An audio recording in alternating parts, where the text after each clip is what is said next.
ચૂંટણી હોય એટલે નેતાઓની મોસમ આવે અને ચૂંટણીમાં નેતાઓને પ્રચાર કરવા માટે, સભા કરવા માટે હજારો લાખો રૂપિયાના ફંડની જરૂર પડે.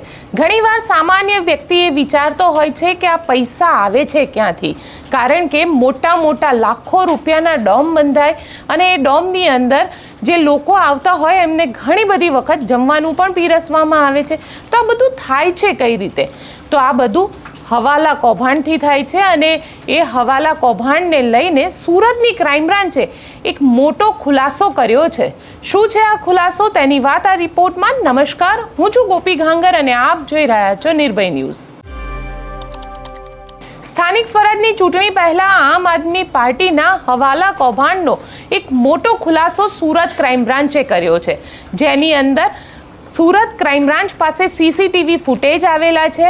આ સીસીટીવી ફૂટેજની અંદર એક વ્યક્તિ પોતે 1 થી 1.25 કરોડ રૂપિયા જે નોટોની થપ્પી હોય છે તે તેની આગળ મૂકેલી હોય છે અને આંગળીયા પેઢીમાંથી આ પૈસા લેતો દેખાય છે.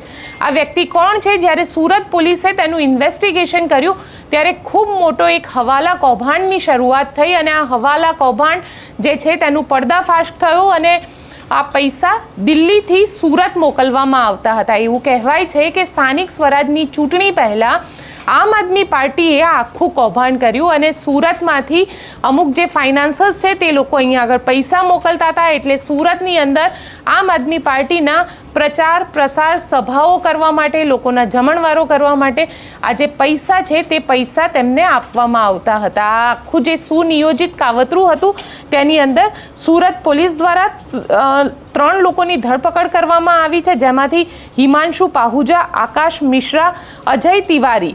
આ એક આખી સિન્ડિકેટ છે. આ સિન્ડિકેટ દ્વારા સુરતમાં પોલિટિકલ ફંડિંગનો હવાલો જે કરવામાં આવતો હતો તેના થકી પૈસા મોકલવામાં આવતા હતા, જેમાં પોલીસ દ્વારા અમુક જે ફોટા પણ છે તે વ્યક્તિને પણ આઈડેન્ટિફાઈ કરવામાં આવ્યું છે, જેમાંથી એક ફોટો જે છે તે અરવિંદ કેજરીવાલ સાથે છે એ વ્યક્તિનો અને બીજો જે ફોટો છે તે ફોટાની અંદર તે ગોપાલ ઇટાલિયા સાથે દેખાય છે. આ બંને ફોટા સુરત પોલીસ દ્વારા આપવામાં આવ્યા છે અને તેમાં કન્ફર્મ કરવામાં આવ્યું છે. સાથે સાથે આ આખું જે કૌભાંડ છે દિલ્હીના જનકપુરીમાં રહેતા હિમાંશુ પાહુજા, જે અગાઉ કોંગ્રેસમાં સક્રિય હતા અને હાલ આમ આદમી પાર્ટીમાં જોડાયેલા છે, તેમને આમ આદમી પાર્ટીના નેતા સુરેન્દ્ર ભારદ્વાજના નજીકના માણસ ગણવામાં આવે છે અને હિમાંશુ સિન્ડિકેટના મુખ્ય ફાઇનાન્સર પાસેથી હેન્ડલર તરીકેનું કામ કરતો હતો. એટલે જે મુખ્ય ફાઇનાન્સર છે દિલ્હીની અંદર તેની પાસેથી પૈસા લેવા, તે પૈસા સુરત મોકલવા, સુરતમાં એ પૈસા કોઈ જગ્યાએ જે નિશ્ચિત કરેલી હોય તે જગ્યાએ પહોંચાડવા,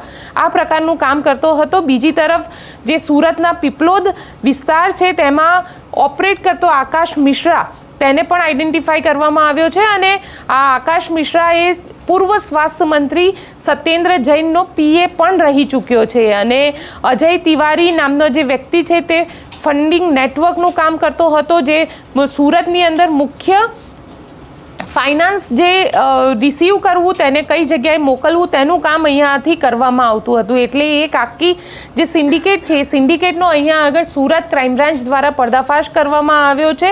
ગૃહમંત્રી હર્ષ સંઘવી દ્વારા પોતાની જે રાજનીતિક ચૂંટણીની જે પ્રચારની રેલી છે તેની અંદર આ નિવેદન આપવામાં આવ્યું અને તેમના દ્વારા અહીંયા આગળ સ્પષ્ટ રીતે એવું માનવામાં પણ આવી રહ્યું છે કે કઈ રીતે આ આખું નેટવર્ક જે છે તે ચાલી રહ્યું છે. અહીંયા સવાલ એ ઊભો થઈ રહ્યો છે કે આ આખું નેટવર્ક જે રીતે ચાલી રહ્યું છે ત્યારબાદ ઇન્કમટેક્સ ડિપાર્ટમેન્ટ, ઈડી જરૂર પડશે તો એ બધી જ એજન્સી જે છે તે એની અંદર ઇન્વેસ્ટિગેશન કરશે. પરંતુ ચૂંટણી છે અને ચૂંટણીમાં ઘણી બધી વખતે આપણને એવું જોવા પણ મળે છે અને આ વખતે તો ખાસ એ પ્રકારે જોવા મળ્યું કે ભારતીય જનતા પાર્ટીના જે ઉમેદવારો છે તે ક્યાંક વિપક્ષના ઉમેદવારો, એટલે કે કોંગ્રેસ હોય, આમ આદમી પાર્ટી હોય, તેમને લાખો કરોડો રૂપિયામાં ખરીદવાની વાતો કરતા હતા.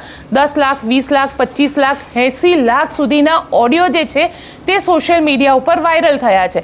તો અમે તો આશા પણ રાખીએ હર્ષભાઈ કે આ જે ઓડિયો વાયરલ થયા છે તેનું પણ પોલીસ ઇન્વેસ્ટિગેશન કરે, કારણ કે ક્યાંક ને ક્યાંક કંઈક ખોટું થઈ રહ્યું છે અને આ જે ખોટું થઈ રહ્યું છે તેનું ઇન્વેસ્ટિગેશન પણ ચોક્કસથી થવું જોઈએ.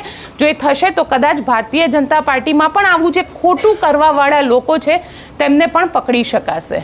આપ શું માનો છો? મને કોમેન્ટ બોક્સમાં ચોક્કસથી લખીને જણાવજો અને અમારી ચેનલ નિર્ભય ન્યૂઝને લાઇક, શેર અને સબસ્ક્રાઇબ કરવાનું ભૂલશો નહીં. આભાર.